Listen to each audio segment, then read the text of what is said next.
Since the dawn of the 21st century, scientific discovery has rushed forward at lightning speed. Genetics, physics, computerized technology, robotics, virtual reality. Join Derek and Sharon Gilbert as they uncover the truths behind this ultimate scientific deception. Welcome to Sci Friday. It's the 5th day of the week, and that means welcome to Sci Friday. I'm Derek Gilbert. I am Sharon Gilbert, and now I know that everybody out there is arguing with each other over whether or not this is the 5th day of the week. Oh, good grief. Or is it the 6th? Well. There are those who say that Saturday is the 7th day. Well, and those who say no, and then I know. Look, it's Friday. Oh, yeah, okay. Well, it is Friday. I think that's the best thing to do is just say it's Friday, and we welcome you to Sci Friday. We've gotten to do this show for a long, long time. We have. This is... Since I don't know, I was 4 years older. We started it in the fall of 2015. I know. Well, we started it when Tom Horn was out of town. Yes, and he had no control over us whatsoever. You were supposed to be doing an update, I think, we didn't call it 5 and 10 back then. Right. But you were doing your news thing, and I said, hey, well, let's talk about science. And so we just took over. And Tom said, hey, that's great. Keep going. He liked it. So, God bless the team at Morningside and the PTL Network because they've been carrying this faithfully since then. So thank you, Lord blessed bless and you. honored. Yes, indeed. Well, science changes every day. Why, except for that which is settled. Which they say is settled, but then it turns out it's not ever really I know, but settled. Then that's okay because unsettled becomes settled, and then it's settled. I guess I'm thinking that if science is just settled and written in concrete somewhere or stone, then why even study it? Well, yeah, that's a good question. Why be a research scientist? Because the idea of actually replicating experiments, that died out a long time ago. And it's, and there's actually a kind of a crisis in the scientific community right now as they're finding that it's the vast majority of peer-reviewed, published... Peer-reviewed. Right. Cannot be replicated. Which makes... It begs the question... What peers reviewed this? Because that's part of the process. When you read through the study, you look at the materials used, the methods used, the data that was collected, the conclusions that were drawn, and then the applications to current science. And then you go through the whole reason for listing all of that stuff is so that I could go to my lab and I could use the same materials and methods and I should get the same data. Right. But for the last 10 years or so, it's become known that this is a crisis, especially in the fields. Especially in the fields of medicine and psychology, which are really, that's really troubling because we are not anti-science. We are not anti-medicine. I have a degree in science, for goodness sake. I love true science, the true study of God's creation. But there are other factors at play in some of the research that is done. Yeah, research, which is used then to justify certain policy decisions by governments. And we're going to be very careful about what we say here because we're not trying to get ourselves canceled, but I think you know what we're talking about here. Yeah.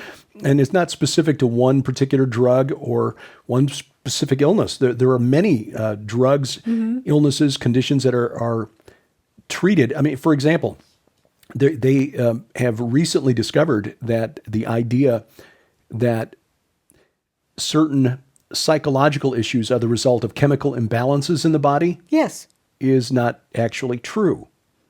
Researchers who've gone back and tried to, replicate earlier studies are finding, hey, wait a minute, we can't replicate the results that were published in the earlier study. Yeah, but let me just say the idea of chemical imbalance, that's a really vague term. What do you mean by chemical? Are you talking about hormones? And by imbalance, do you mean that they're not in the proportion that it's acceptable? Each individual is unique. And to say that measurements of hormones, let's just say hormones, within your body differ from what's considered the standard and the standard deviation. And therefore, I'm going to give you a pill. And that's really what's behind it. Yes. Ultimately, the idea that there is a certain profit motive is certainly one that we have to consider when looking at medicine. There may be other considerations, especially when you start getting into and again, I want to be careful here because we don't want to offend anyone. We all need Jesus Christ and our His love to save us. So we don't want to throw stumbling blocks between the gospel and anyone who needs Christ. But we all need Christ. Exactly right. And those of us who have been who God was patient enough to wait until our eyes were opened, we have no cause to consider ourselves more righteous than those who are still stumbling around in the dark. No. Our goal is to shine that light and bring them behind our lines and try to help them heal. Trying to follow your thread. The transgender movement is what I'm talking about specifically. Oh, okay. Sorry, you were so vague. I was trying to be cautious and gentle in what I'm saying, because this is a movement that there is a lot of money involved in offering. And they admit it. Yes, and they openly admit it. And some of them now that have been called out on it are backtracking and now canceling or at least putting on hold the idea that the so-called puberty blocking drugs and surgeries should be recommended for children under the age of 18. Yes. Which, praise God for that, because these are life-changing, permanently life-changing surgeries and procedures. Yes. But again, there's no real science that supports this idea. No, it's a belief system. It's a belief system. And I think this is even more, this goes beyond, and here's my point. And again, I know I'm talking in circles to try to be gentle about this. There's more than a profit motive at work here. Yes. In this particular movement. Yes. Now, in some others, maybe it's just profit. Okay, fine. But, and we're not trying to, again, denigrate the entire this field, because we are not anti-science or anti-medicine. No, but let me move to a different arena entirely. Okay. Let's get away from that topic.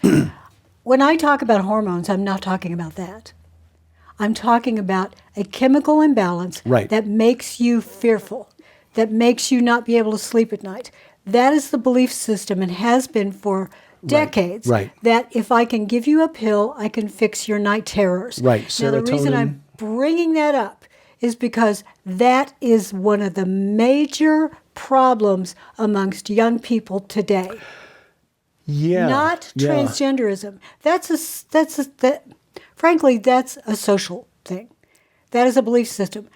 But this is an epidemic that is being fixed with mind-altering activities and drugs, when in fact, not in all cases, but in some cases, it has nothing to do with your neuroreceptors and everything to do with a reception of a spirit signal outside our dimension. Yes. Our 3D world. Yes, and of course that's not something that the scientific community is going to acknowledge. No. Even Christian scientists, for the most part, because most Christians of all backgrounds here in America anyway don't acknowledge the existence of the supernatural realm or the influence of the supernatural on our moods, on our fears, on and they would call that pseudoscience. Yeah. And the interesting thing about that is that 150 years ago, what we call psychiatry was considered to be a pseudoscience. It was considered to be just a belief system that made no sense whatsoever. It was called alienism at the time. And it was very early efforts to try to understand the human mind. The human mind is not the human brain. Yeah. The human mind is a whole body idea that connects outside of our material world because it is spirit and soul. But beginning in the 1960s and really picking up in the 90s, the idea that this chemical imbalance, a serotonin imbalance, specifically linked to depression, could be cured through SSRIs. Yes. But this, as of July of this year, there are some who are pushing back on that idea finally and challenging it. In fact, some of the early ones, like Prozac, led to suicide. Yeah, it made the things worse. Yes. Because it was not addressing the actual problem. Well, today, one of the drugs that is the drug of choice to treat depression is ketamine or esketamine. Esketamine just being another form of ketamine. Ketamine is a tranquilizer for horses. And it is not only being prescribed to help with depression, and frankly, 2020's lockdown exacerbated the depression problem throughout the world. But ketamine has also become a campus choice for recreational drugs. Oh, my. I'm not really sure how kids are getting a hold of it unless somehow they, as with some other drugs, it was prescribed and then they're just selling them. But there was just a story this morning as we're recording this, a young woman who was dropped off to college by her parents, and by that night she was dead on ketamine. Oh, wow. Because she had gone to a party to celebrate her first night of freedom on campus. And sadly, she did not survive it. And it's being given to prisoners, it's being given to veterans, and it eventually, along with LSD, and as we're already seeing, things like marijuana. And by the way, marijuana today is not your mom's marijuana or your grandmom's marijuana. The chemicals, the active ingredients within marijuana, like THC, they're different now. And in fact, Thailand is the world's biggest producer of marijuana. For medical use. For medical use. And even sometimes street use. Because as we all know, the medical community, sometimes those supplies are derailed. They're sent elsewhere. Well, yeah. It is.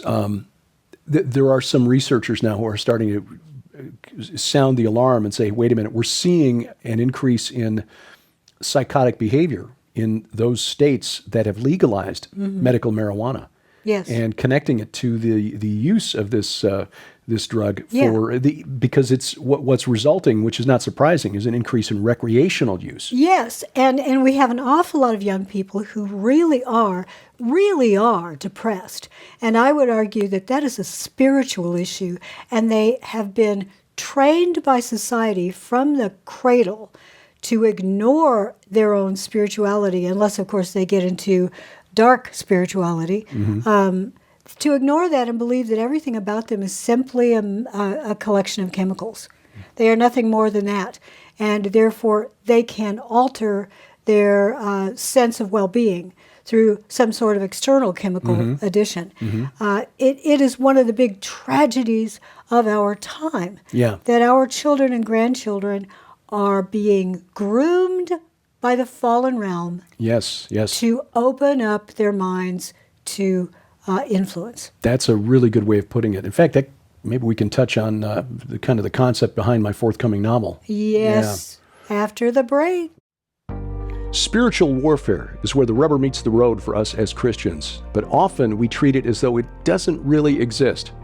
Well, during the month of November, we're tackling this subject head on as we celebrate the release of Sharon's new novel, The Poisoned Pawn, Book 8 in the Red Wing Saga, a series that teaches spiritual warfare through compelling stories featuring characters that you come to know and love.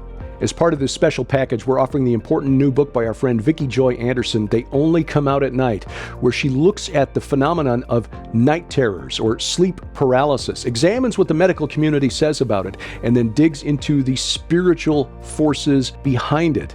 And the good news, that there is a way to make it stop. We're also offering our 2-disc DVD set, Unmasking the Ancient Gods, a series of presentations on spiritual warfare, everything from the UFO phenomenon to Jack the Ripper and spiritual warfare in the 19th century, which is really where the storyline of the Red Wing Saga begins.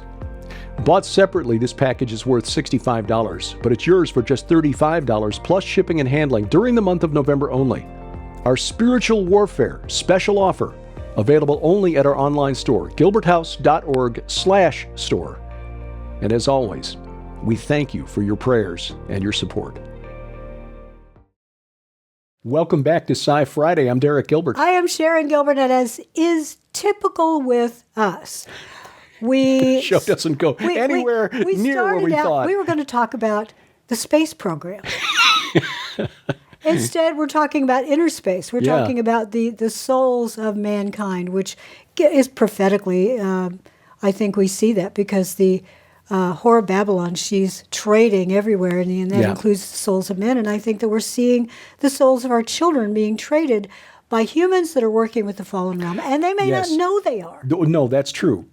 This is it's like that famous line from the 1999 movie, The Usual Suspects. The greatest trick the devil ever pulled is convincing the world he doesn't exist. Yes. And there is truth to that. But, in fact, Joel Richardson, in his presentation for the Skywatch TV virtual conference, Exposing the Darkness, did a presentation on Pharmakeia and sorcery in the 21st century. And that's really timely because that kind of relates to what we're talking about here. And the opening of the mind through the ingestion of these chemicals. Well, our good friend Mike Bennett studied that a long time ago with regards to the pineal gland. Yes, and DMT, and we've talked to Rick Strassman about that. Right, the spirit molecule. But there are other drugs that may have similar effects. The SSRIs, which have led in some cases to an increase in psychotic behavior. And again, as we mentioned before the break, cannabis, marijuana, which does have some medical uses. There's no question. I don't doubt that at all. But there are also several studies within the last 2 years now that have linked marijuana use, especially heavy use, to psychotic behavior, an increase in depression, psychosis, anxiety, substance abuse. But again, it's hard to quantify, and typically, and maybe this is an overbroad characterization, but I think the medical community, the scientific community, tends to default to the side of naturalistic explanations rather than a spiritual. And we're not saying that every spiritual issue, every example of a violent behavior, psychosis, is the result of demonic activity. I think sometimes it is some sort of chemical imbalance or something that they have taken recreationally. Right. But there are doorways that are being opened, and I think we are seeing more activity that can only be related as just flat evil, like the recent story from Thailand, where a man went into a nursery and started shooting children and wound up killing like 36 young children. A former police officer went in and shot them while they were asleep. They were all under 4 years old. Right. This was a daycare. And then he went home, shot his pregnant wife and his child. And now, in fact, when he ran out of bullets, he pulled out a knife. And then there's a story from England about a young lady, a nurse, in an NIH hospital. Neonatal unit who was allegedly poisoning infants and wound up killing a number of them. Yeah, we say allegedly because the trial is ongoing right now, and she denies it. She denies it, but it is the kind of behavior that for which there is no rational explanation. No. And you can only, I think, reach an explanation that makes sense if you view it through a Christian, a supernatural worldview, but specifically Christian worldview, one in which the fallen realm exists because God created the residents of the spirit realm, the Elohim, with free will, just as he created us in the natural realm. You might humans. Say they were his first family. Yes. And then the second family, human beings, came along, and some of them didn't like that. Right. But he created us all with free will. And that involves, that necessarily includes the ability to choose to do evil. And we see that at work in the world today. But a day is coming when he will return and put all things right. Well, I write about that whole idea of evil and how we can fight against it. And I use it through larger-than-life characters in the Red Wing saga. But you are writing a book, and we teased this before the break. You are writing a book right now that's examining that not through a 19th century lens, but through a 2020-something lens. Yeah. This was prompted by, a couple of things. One, a dream. And I don't often have dreams that I remember for very long, but this was one where there was a plot to a story that came to me. So I'm going to assume that that's a flash of inspiration that came from beyond. But the second was the news that Facebook was rebranding the umbrella company that is over Facebook and its subsidiaries as Meta. and was creating something called the metaverse. Now, so far, the metaverse is basically an object of ridicule. The CEO of Apple, Tim Cook, has made a point of mocking Facebook because it's very cartoonish. It's not very realistic. But I think in some ways that's disarming.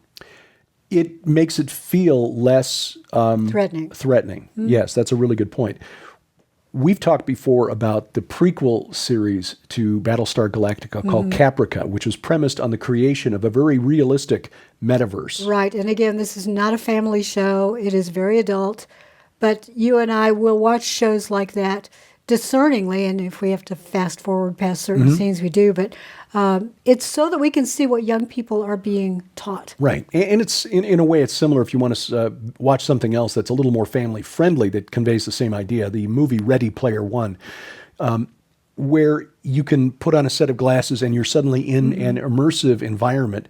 In Caprica, it's really immersive in that you feel everything. In Ready Player One, you have to put on a suit that's got little sensors that trigger responses when you engage in certain activities. Well, I liked Caprica in that, like is a strange word to use considering, but I found its representation of the human response to a world like that very realistic. Right. And that revolved around a group of hackers who had created a space outside of the official sanctioned game that where you could do anything you wanted. And in the very first episode, they had a scene that I thought was really compelling, and I wish they'd gone in that direction. In the Battlestar Galactica universe, the gods of ancient Greece and Rome were the pantheon. Except you had this group of heretics who believed in one God. Yeah, okay, we see where they're going there. But it was the Cylons who believed it. It was the Cylons, right. And they were the evil ones who believed in a single God, and they were the ones who were, the villains of the whole series. But in this hacked universe, there was a scene in the first episode where they're at a rave inside a giant warehouse, like a warehouse-type nightclub, except that the entertainment in the center of this building was a human sacrifice. Yes. And standing off to one side was this woman whose face changed about every 2 or 3 seconds. She would just kind of blur for a second, and then her face would be different. Now, again, all the people in this scene were there virtually in the storyline. They were all wearing these glasses that allowed them to participate in this activity. And it was very realistic, not cartoonish. Not cartoonish, very realistic. And one character asks the other, well, who is that? We're pointing to the woman whose face was changing. Oh, that's Hecate, goddess of the dead. And they just sort of glossed over that and just kind of left that alone. And I wish they had pursued that and explored it. But of course, you can't expect Hollywood to produce any realistic. No, we only know one screenwriter that theology. A couple. A couple. Yeah. But anyway, that was really compelling, and that's kind of what has prompted the idea behind the novel in progress, which is tentatively titled The God Game, because if you're in this virtual world, this and is a follow-up to the God Conspiracy. And this is really, in a way, inspired by your piece in the anthology, God's Ghostbusters, on Your Brain on Virtual Sin. What is the impact if you're in participating in these virtual worlds? And it doesn't even need to be the metaverse. It can be an MMORPG, like a first-person shooter game where you are seeing the character and actually taking part in the assassination of other characters in the game. Yes. How does that impact your spirit and your soul? Let me just mention a story that I saw this morning regarding those online multiplayer games, especially World of Warcraft, things like that. There apparently are young people who are having cardiovascular events. They are passing out in front of the game, and when they are taken to the doctors, it's determined that they have cardiac problems, arrhythmias, things like that. It's almost as if they get so fearful or so much adrenaline moving inside their bodies. Now, I'm just going to talk science here. A physical reaction, not a spiritual one. So the doctors are concerned that there is a medical reaction. And sometimes they're discovering that the whole family has a problem with their cardiovascular system, that it's somehow genetic. But I think spiritually, if you are watching this and you have children or grandchildren, or maybe you yourself play these games, you might know that you get so involved in it that it's like being there yourself. These first-person shooters, they take you out of yourself and into a different situation. And if someone is shooting at you, and you really think, in the case of Caprica, if you died in the game, you couldn't go back in. Right. You are essentially dead. So the person who was sacrificed in the scene you were describing was willingly saying, or being forced to die, and therefore losing access to the game that made everybody happy. Losing access to the ability to commune with the rest of the world. Imagine being kicked off the internet. Yeah. Most of us would just go crazy because we're so used to it. But yeah, these children, they're actually passing out in front of the game. Here's the other aspect of this that I'm going to explore in this novel. We know as Christians that our brains, which are bioelectrical devices, can be overwhelmed by an external entity, a demon.